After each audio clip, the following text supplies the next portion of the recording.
Hello and welcome to The Herd Has Spoken, a podcast brought to you by MuskOx Men's Apparel.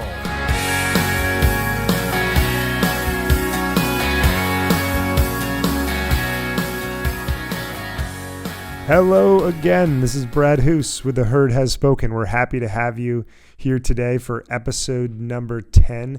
I think you guys are going to really enjoy hearing from Barnabas Piper. Barnabas is an author. He is a podcast host.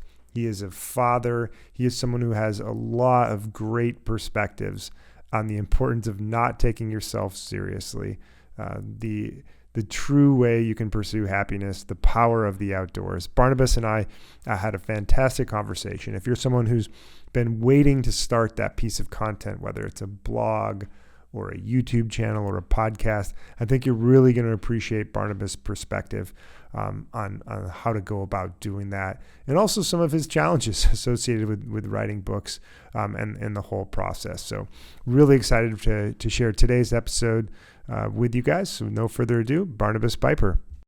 Barnabas, so let's just dive right in here. Important question. So obviously you're part of the Happy Rant podcast, but I think what everyone really wants to know is, out of you, Ted, and Ronnie, who's the best dressed?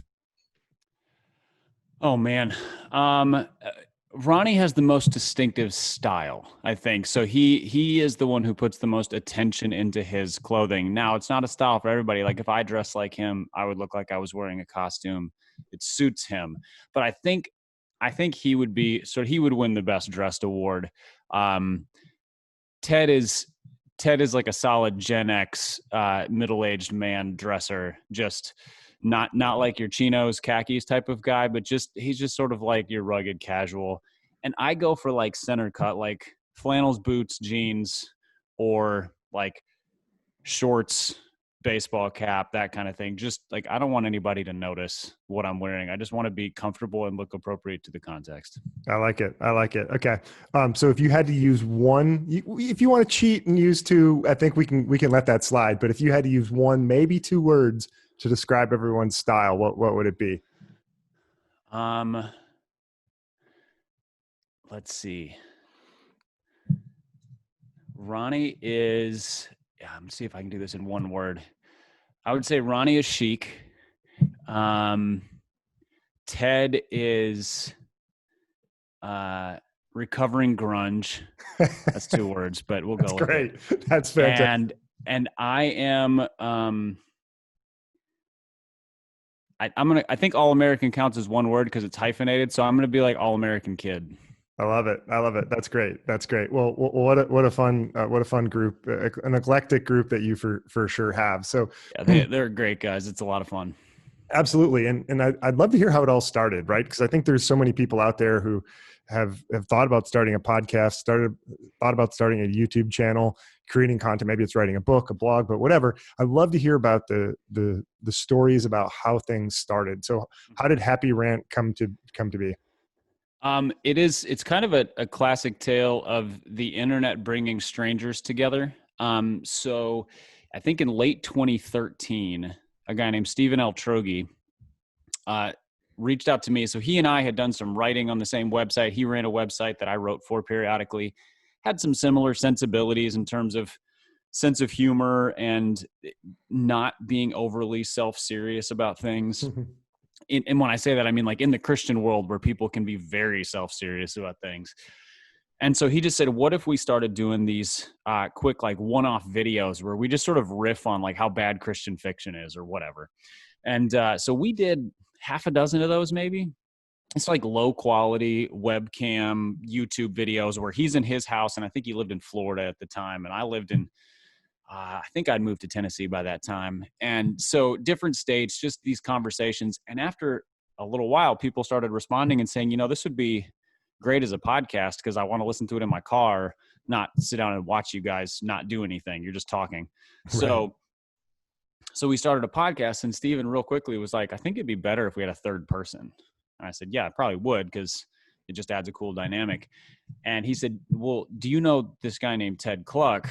And I said, I don't, but I know of Ted because Ted had written a couple books at that point. And I mostly knew Ted because I liked his sports writing. His theological Christian writing was fine. I just wasn't that interested. But, you know, his writing, I think he'd written for like ESPN's Page 2. Was he writing about the Vikings or the Twins or what here? No, I'm kind of a sports junkie across the board, but he always had these kind of humorous takes on things, and he had a really clever way of writing. And so I'd enjoyed what I'd read by him. And so I said, sure, bring him in. So at that point, I hadn't met Ted, and I actually didn't meet Ted in person for probably 3 years of doing the podcast because we always lived in different places and it was always just online. And then after a couple of years, Steven stepped off the podcast and Ronnie Martin came on. Ronnie had filled in a couple of times, like when Ted wasn't able to be on or Steven wasn't able to be on. So we had rapport's a little strong, but at least a level of familiarity. And I hadn't met Ronnie at that point. So it was probably 3 or 4 years before I met Ted. It was probably about 4 years or so from the beginning of the podcast before I met Ronnie in person. The first time I met him was when we did a live podcast event. So we'd been doing the podcast together for like 2 years since he came on it. Ted and I had been doing it together for about 4 years at that point. And but it worked because we all had a real clear sense of what it was and what it wasn't. We all have pretty distinct personalities. All of us are writers and thinkers, but not, at least we try not to be sort of the pretentious ones who get caught up in our own heads. Right. And all of us tend to kind of give side eye to the Christian internet establishment of outrage. And so that's kind of where it came out of, is like, man, everybody's yelling about stuff all the time. Why don't we do something fun instead? So we'll talk about some of the same things, but just maybe point out how ridiculous some of it is. Yeah. One of the things I love to say is I take my work very seriously, but I don't take myself seriously at all. And it sounds like there's some elements of that. But Barnabas, you said something in there that I think was really interesting, in that we all knew what the podcast was and we knew what it wasn't. We had a shared sense of purpose.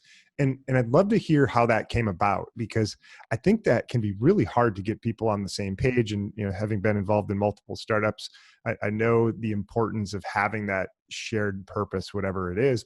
But sometimes it's hard to be able to articulate. Is this something that you guys just had that connection and vibe and just happened naturally? Did you have to talk about it? Were there hard conversations to get aligned around purpose? I mean, how did you get to a point where you can say, like, hey, we all knew what this is and what it's not? When Steven started it, he was a little bit more of the like organized, like let's try this, let's do this, kind of a little bit more of a producer feel to it, which didn't affect the aim of the show, but he was more intentional about, we're not going to do this, we are going to do this. When Steven left, Ted and Ronnie had a previous friendship. By that time, Ted and I had a friendship. So Ronnie was kind of, you know, all of us knew at least one other person in the group. And so there was a trust level there to say, okay, you vouch for this person, he must be cool. Turns out he was cool and we all get along fine. But it really was, it stems more from almost a comradeship or a friendship. You know, when you get in a circle with the right guys, the people you know well, or you have kind of have that commonality with, you don't feel on edge. You're not like, ooh, if I say this, right. I'm going to set someone off, or, you know, their personalities, you know, that, you know, kind of the no fly zones, you know, the part of the conversation that you're like, man, nobody cares about that stuff. Like, we're not going to get into that. And we do episodes sometimes where it gets like that. We did one a few weeks ago that delved into politics, and not sorting out policies and stuff, because really none of us care that much. But even just like talking about the atmosphere of politics, and all of us came away from it going, well, let's not do that again. That sucked. It was terrible, just in terms of the vibe of it.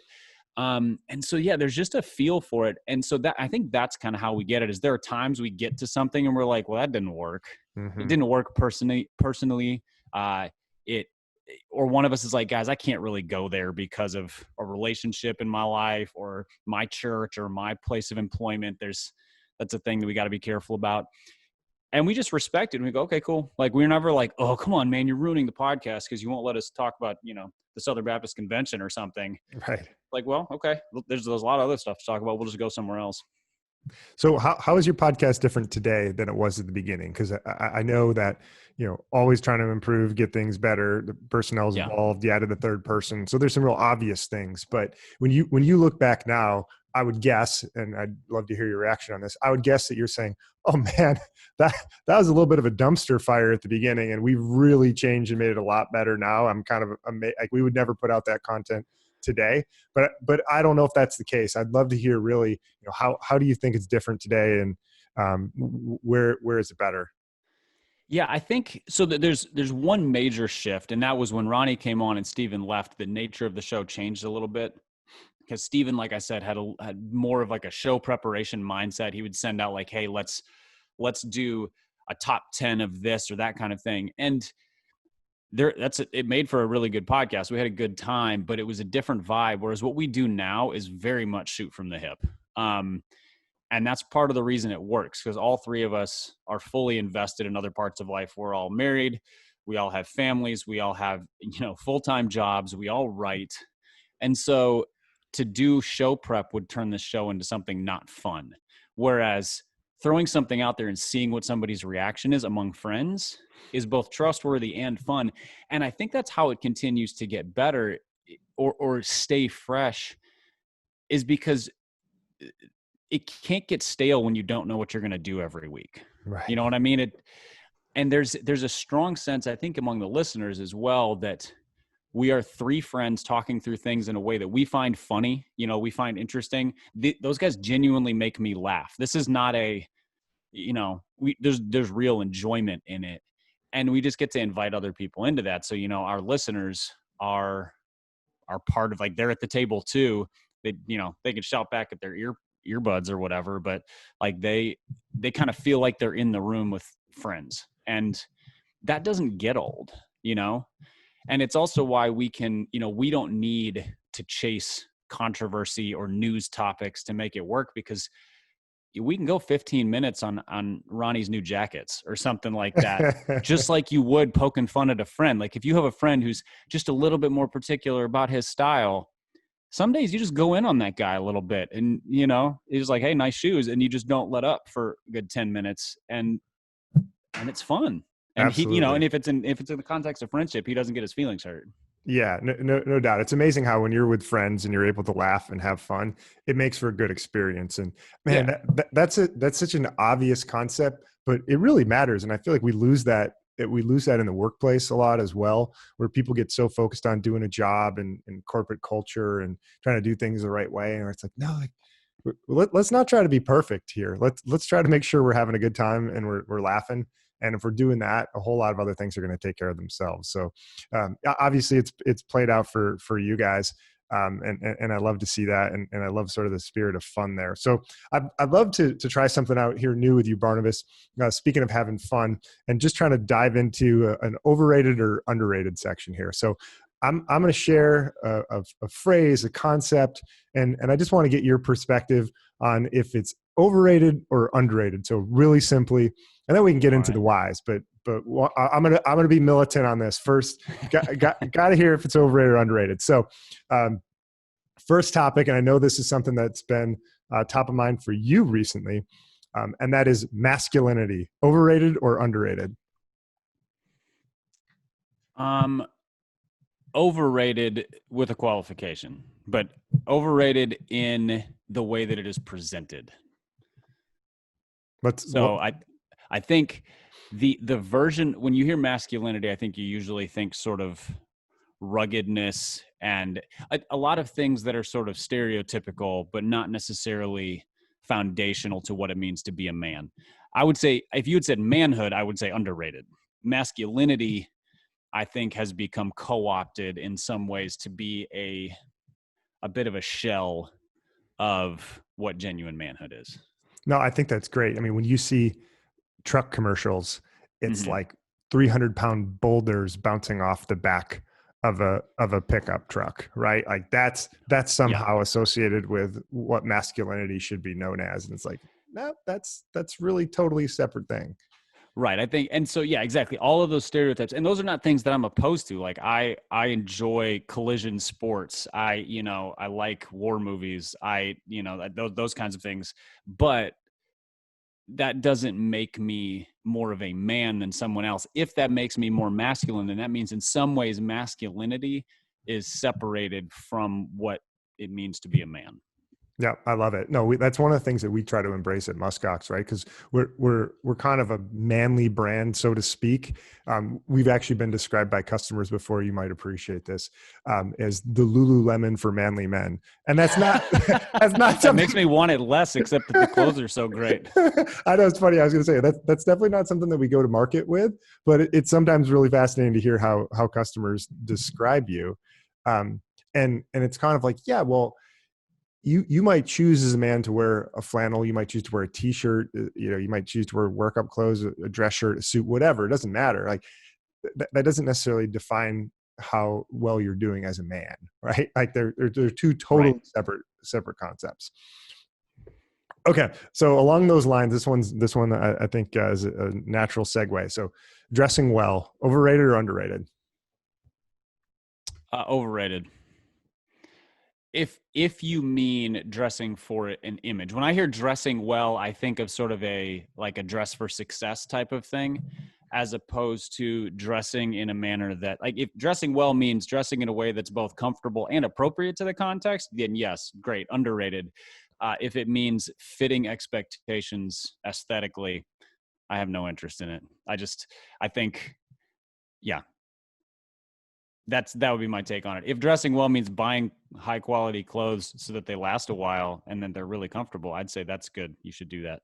Okay, this next one is one you're qualified to answer. Living in Nashville, living near the mountains. Oh, underrated. And I mean, it just, yeah, I don't even know that there's a way to sort of measure the awesomeness of being an hour away from all of the things that the mountains offer in terms of peace of mind, adventure, beauty, solitude, cooler climates, all of it. It's so great. How has that made you a better person? Like being able to get outside and seek out that fresh air, that solitude, that morning Oh, walk. so I grew up in Minnesota, where it's a lot more of an outdoorsy state, lots of lakes, lots of forests. Grew up, going to the Boundary Waters up on the Canadian border in the Mm-hmm. summers fairly often and things like that. And then I moved to the Chicago suburbs, which is a very indoorsy place. It is very Lululemon-y, if you will. Lots of athleisure, lots of like marathon runners and things like that, but not a lot of like rugged anything. Right.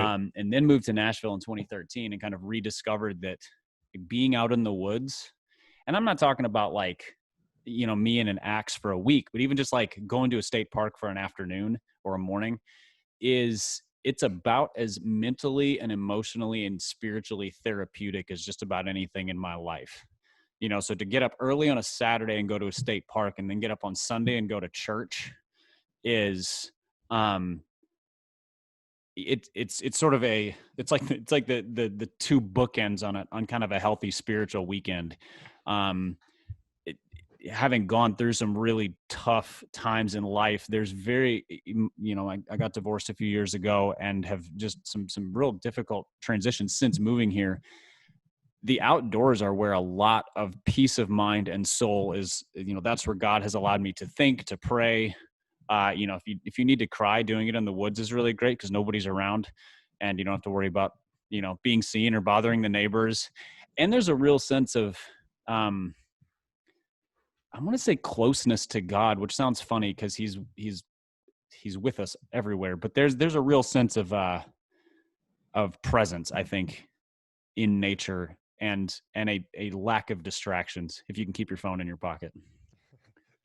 That last one's a really great point because Yeah, or if you don't have reception, go somewhere where you're far enough away where you get no reception, and win-win. All you can do is take pictures. I love it. Yes, it's so true. I mean, I've definitely found that when I think back at my life and some key moments that I've had, a lot of them are just being able to get perspective and to tune out the noise by being outdoors. And it's amazing how like the sound of waves crashing. It doesn't have to be an extreme adventure. Right? At times it might be sitting at a bench, might be sitting on a river, it might be a canoe trip. Like Yeah. these are not exotic moments, but they are really meaningful moments that I know I've had. And so as someone who lives in Detroit, there's really not a lot of mountains nearby. So Yeah. But Michigan, my wife is from the other side of Michigan from you, the Grand Rapids side. that's what I And, grew up. like, yeah. So like north of there and along the lake there is just stunning. And yeah, so I mean, it's no, there's no mountains, but there's beautiful outdoors. Yeah, it is absolutely beautiful. No, Michigan's a great state for adventure for sure. Okay, so I want to go back to our fun little game here. So this is a really important one, like for relationship in the household. Soaking the dishes before you wash them, overrated or underrated? Oh man, I feel like I'm about to put my foot in it. My gut instinct is overrated. I just prefer to do a quick rinse and load things in the dishwasher. Okay, let me ask another question on this. What about, let's say you've got a blender and it's been sitting out for an hour, and so you go to the sink. So it's not just a standard dish, but it's a dish that objectively has a lot of stuff caked on, right? Yeah. So are you a soaker, or do you just go and get it cleaned up at that point? It's like it. I will soak for the minimum amount of time. I want the dishes done. I hate dishes in my sink. They, the soak overnight thing, like you get done with dishes, you leave them in the sink overnight and you do them the next day, is disgusting. You wake up the next day. It makes me angry to wake up in the morning and find nasty dishes in my sink. The only time that happens at our house is like if we have a bunch of people over and we're tired when they leave. So like they leave, we fall into bed, dishes might be waiting the next morning. But yeah, no. So I will soak for the absolute minimum amount of time to get it clean. Yeah, I love it. So this is definitely a point of contention in my household, and it's really fun to see. So in general, I clean up dishes, right? And I don't like stuff in the sink either. My wife's probably rolling her eyes somewhere, saying, "I don't know about that." But when there's something that feels like a lot of effort, I convince myself that it's more efficient to soak it and then come back to it. But you don't have that clean slate in your head from doing it. So that it's a real trade-off. These are the issues that people want to know about, Yeah, the one exception to what I'm saying is like anything that's covered in melted cheese. Like there's a certain amount of soaking that needs to happen because I just don't know how else to get it off. Melted cheese is like it's like God's crazy glue. It just sticks to everything and it's impossible to get off. It's funny. I remember there used to be fights in my household growing up around the burnt cheese. When we had grilled cheese for dinner. So Yeah. the burnt, cheese would coat on Yeah. there. But there's like the first chunk that you can get off, and the rest that sticks on, that's impossible to get off, like you said, Yeah. the whole super glue analogy. But now I see that they actually, you can just buy burnt cheese. So somehow, some way, I think I saw it on Shark Tank. Like it's basically like just a baked cheese that's a little overdone, Like overbaked. Yeah, but not Man, like not charred black, but overdone. Capitalism is amazing. What people can turn a profit with. Man, I just stuck some cheese in a frying pan for about 90 seconds too long, and now I make tens of thousands of dollars off of it. It is a crazy world that we live in. All right, I got two last ones here for you. So, right. Broadway Street in Nashville. Overrated. So for those listeners who don't know, Broadway is sort of like the Vegas Strip in Nashville. So it's a 6 or 7 block stretch. It's where all the like live music honky tonks are. There's live music all over Well, not currently, it's COVID, but normally there's live music all over in Nashville. But these are the ones that are like 3 levels high, different band on each level, country covers. See, it used to be fun. I'm going to sound like an old timer now, back in my day, but it used to be fun to go down there. Like when people came to town, it was kind of high energy, wasn't crazy. Now it's basically like bros in bootcut jeans and bachelorette parties in Daisy Dukes and tank tops everywhere. and it's just a madhouse. So yeah, way overrated. Okay, that's great. Writing a book. Uh, Underrated, I think. Finishing is underrated. There's very few feelings better than hitting send on the submitted manuscript, except maybe hitting send on the edited manuscript, because the editing part is really the worst part. But yeah, it's that's a tough one, because I think some people would expect more fulfillment out of writing a book than it actually offers. It doesn't really change your life in any profound way unless you're an accidental bestseller, which almost nobody is. But it's a real sense of accomplishment at the very least. And if you put yourself into it with the right amount of purpose and vigor and intentionality, and you really believe what you wrote, like, you have something in your hand that will probably outlast you, and that's pretty significant. Like, writing a book is in some sense leaving seeds of a legacy. Somebody might stumble across a copy of this at a used bookstore in 50 years. And, they're not going to stumble across me at a used bookstore in 50 years. So that's pretty great. Yeah, it's a powerful thing, right? Anything that's going to outlast you. And I've sensed so many people nowadays, they're clamoring to find something to be a part of that's greater than themselves. And this is maybe a bit of a tangent, but going back to the politics discussion you mentioned earlier, I feel like there's a lot of people who don't necessarily have something to sink their teeth into that they feel connected to that's greater than themselves, that they find themselves connecting. They find some way, some purpose of connection to a political party this time of the 4-year cycle. And I feel like a lot of people like have really strong opinions, but in a lot, and this is generalizing, because I do think there's a lot of people out there who really care about the policies and who are into it. Yeah. And Godspeed for those people. But I also think there's a lot of people who maybe just don't have the right connections in life. And so somehow they've found this as the low hanging fruit of a way to be connected to something bigger than themselves. And I made a pretty big pivot there, but, yeah. but that's something I've seen lately. And I don't know if I'd love to hear your perspective on that. Yeah. The things that, you hear the phrase identity politics thrown out there periodically, but I think there's something, and I don't know what that means exactly. What I understand it to mean is people who find their identity in a political party. So rather than discussing issues, if I was to insult one primary political party or another, it's like I'm insulting their family or their mother. It's like I just called their mother a name. Whereas what I might mean by it is, I think this particular political party mishandled the situation. Their policies on this are poor or incomplete or whatever. So I think that idea of identity, or you use the term connecting, I would add the word anchoring, because life is coming at us fast right now. There's a lot. It's battering us. It's throwing us around. It's kind of hard to figure out which way's up.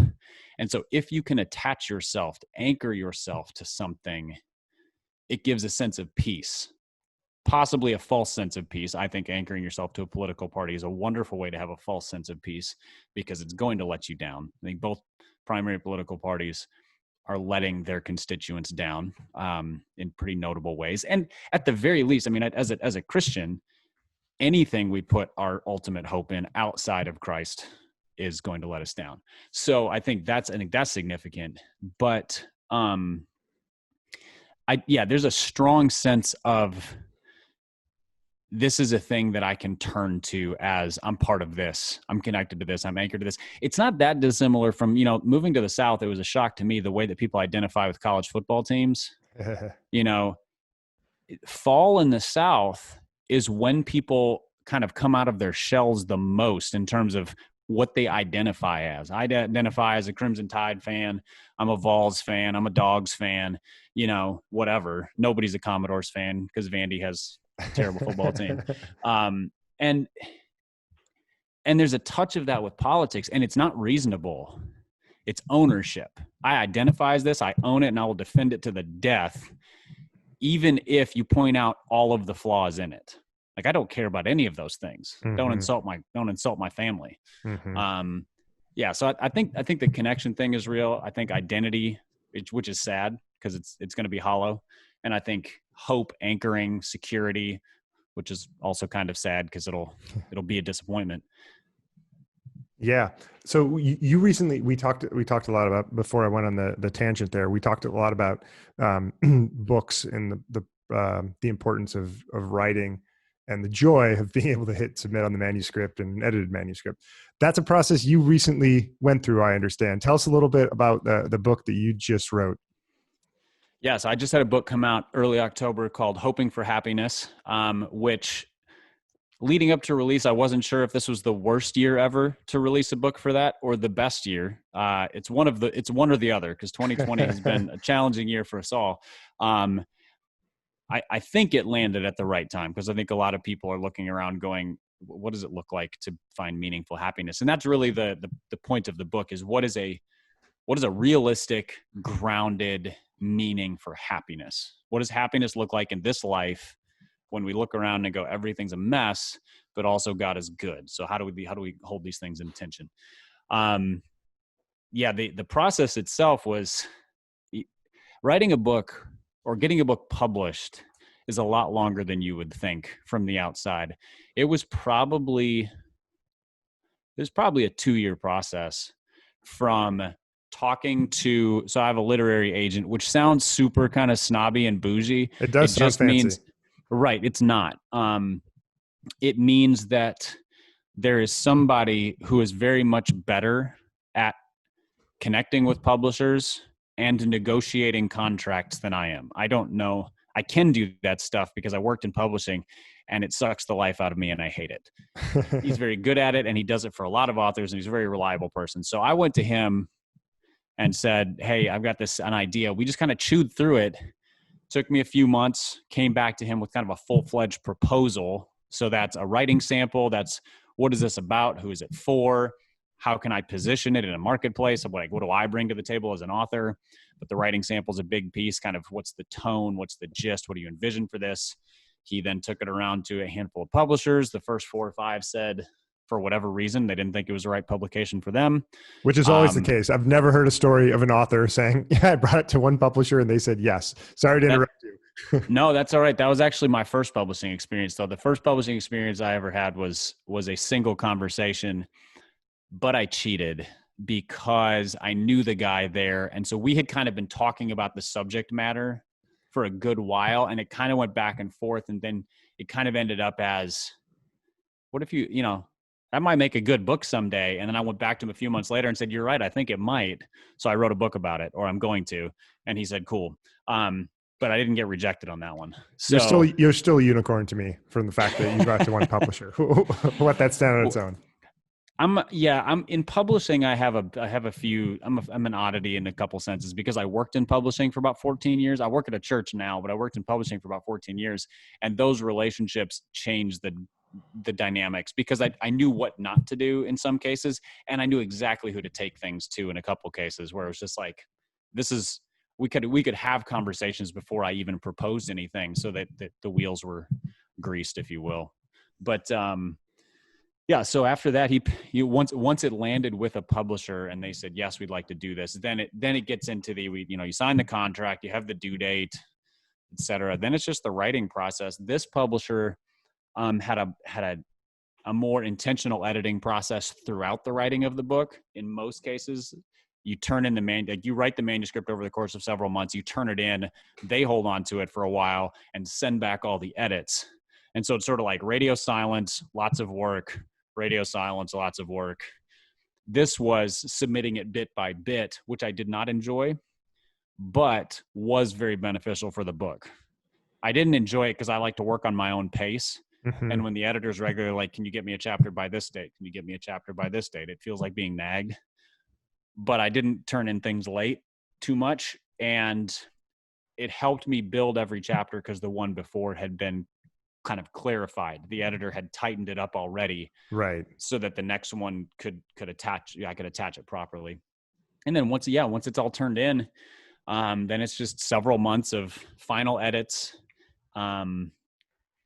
then it's like the proofreading and the printing process, and somewhere in there you're haggling with them over what the cover design looks like. And I was really pleased with this one. They had a handful of different comps, and we went back and forth until we landed on one that my main thing there is, does it fit the tone of the book? Is it going to look good in 5 years? And am I going to be embarrassed to hand this to somebody I don't know very well? More importantly, am I going to be embarrassed to hand this to somebody I do know very well, because they're the ones who are going to make fun of me? So like when you hand a book to your best friend, they're going to be honest and say, that looks ridiculous. So Yeah. I needed to have one that they would look at and go, oh, I think I wanted that reaction. Yeah. I love friends who will do that, right? If you have spinach in your teeth, a true friend is someone who will tell you that. In fact, just Yes. yesterday, sent out an email for MuskOx, and it was something along the lines of, I just tried to sell a flannel to Tom Selleck, and I'd written the email, but I didn't write the subject. And I had two friends who were like, "Huh? I don't get this." And I was like, yeah, I don't know that I get it either. I think it's trying to draw attention, but I really, really appreciate you sharing that, because that flags something we can get better at. And I love it when people tell you that. Yeah. So those friends that make fun of you for your book cover, God bless them, because I think that's important part of the things. problem is it'll be like 2 years before I have a chance to fix it, because I'm not working on another book just yet. So that's it's true. like, thanks, I'll file that one away for 2023 or something. So who should read Hoping for Happiness? Who's people that are listening? Like what would that person look like who should read that book? So there's kind of two groups who I looked at and said, I think this could be helpful to you. One is people who come out of a religious background where happiness is often seen as something to be suspicious of.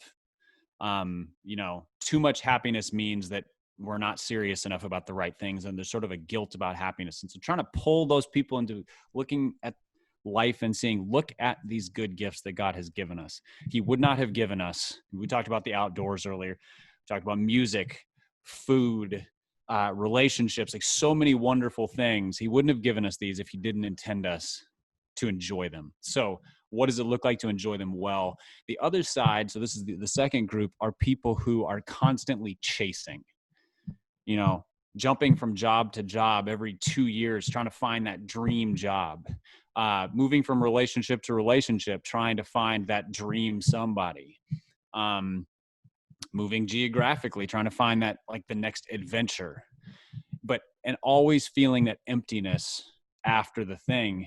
Well, there's a place for them to say, I think you're asking the wrong things of happiness. Like, your life has so much to offer, but I think you're asking the wrong things. So what does it look like to find sort of a satisfying happiness in this life? Because again, all the things I just mentioned are good things. Relationships is great. Work is great. All of these are gifts that God's given us. So how do we use them in that way? So kind of pulling from both of those extremes, the people who are suspicious of happiness and the people who are just at a dead run after it constantly. So if you've ever caught yourself saying, no matter where I go, there I am, this would be a good book for you, because you found that chasing that next location or place or state or city to try to make you happy isn't working. Hoping for Happiness would be for you. Well, very good. I've got two quick follow-up questions for you before we let you go here, Barnabas. Number one is, what is your biggest pet peeve? Currently, it's Nashville Drivers.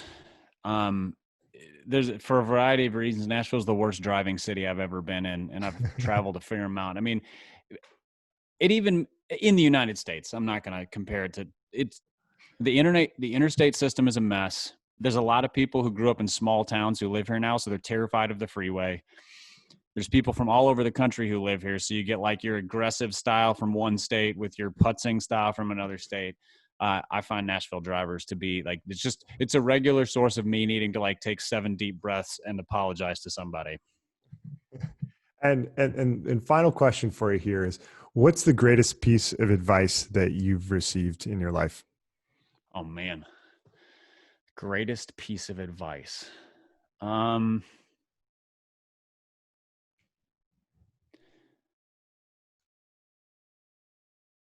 I don't know that there's a particular phrase, but categorically, it has been the importance of humility. as a Christian, that means humility before the Lord. And so that looks like acknowledging my own sins and asking for forgiveness. It means humility towards other people, acknowledging how I may have failed them, my need to put others' concerns before my own. In work, it means not, trying to climb over other people on the ladder, but again, being serving others, considering others before myself, considering the gifts that God has given other people, and rather than just thinking of my own talents. And so, I mean, the humility has tendrils into every part of life, as in marriage, in parenting, in work, in writing, creative work. So I think I would put that up there and just say the importance of humility is probably that category is the best piece of advice. And it's one of the most important, but it's also one of the hardest, right? I mean, yeah. I want to get better. I need to, ultimately a lot of things are ranking based. Yeah. And how do you recognize that, look, you're flawed. You're not always the smartest person in the room.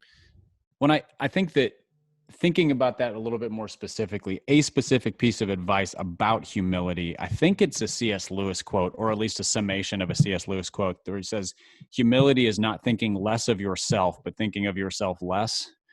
And that is helpful, because what it means is putting things in the right order. Mm-hmm. So if we are viewing God the way he should be viewed, we're viewing other people with the dignity and glory that they should be viewed with, it doesn't mean we need to beat ourselves up and think of ourselves as nothing, because we also have dignity and gifts and talents.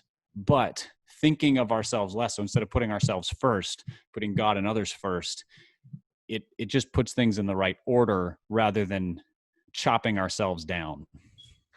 Well, I couldn't think of a better way to end on. So we'll leave things be there. Barnabas, thank you so much for being an important part of the MuskOx herd, spending some time with us today on the Herd Has Spoken.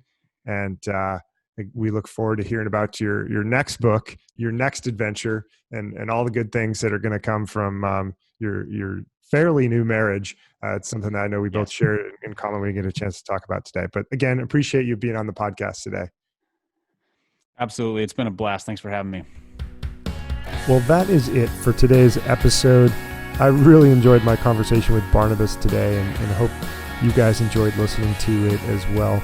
I just think there's a great reminder about the importance of having fun and finding that shared purpose and commonality with the folks that are around you. When you're smiling and laughing, good things definitely will follow. So thanks so much to Barnabas, and thanks for tuning in. If you're interested in learning more about MuskOx, please check out our website, GoMuskOx.com. You can find the flannels that I know Barnabas is such a big fan of. They are our bestseller. People love the MuskOx flannels. Find out what the hype is all about by checking out our website. Until next time, I'm Bradley Hoos of The Herd Has Spoken.